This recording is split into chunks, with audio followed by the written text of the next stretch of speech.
What we do is complicated, and in the fog of war becomes increasingly so. On a typical day for us, we try to train and fly as if we would if we were overseas flying in combat. The first thing that we need to have in a training scenario to make it match as closely as we can to the real world scenario are the objectives. I'm actually not out in the airspace flying around doing loops to music or anything like that. I actually take my aircraft, I go out there, perform the mission, bring my aircraft back, and then debrief to what I planned and debrief to what my objectives were to see if we were successful.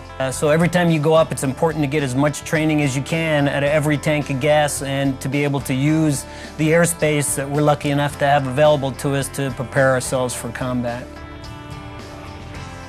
Describing a training scenario, a simulated combat profile is what we call it. They typically take off from here and join up into a tactical formation, go to a moderate altitude, cruise to a point where they can start a low-level route, like they're slipping in under enemy radar, get to the target area, and depending on the tactics they decided to use that day, either flying for a low-altitude attack on that target, a pop-up attack, or climb to an altitude for a high-altitude release on that target.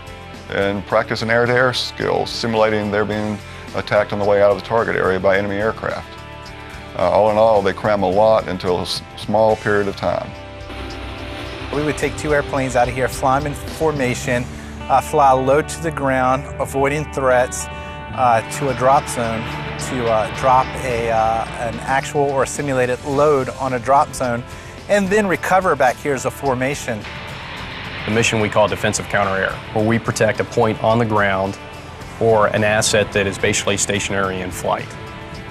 And one of the ways we do that is we will take 4 F-15s out and we will invite as adversaries 4 or more of another type of aircraft so that you have something similar to train to. And we will protect that point.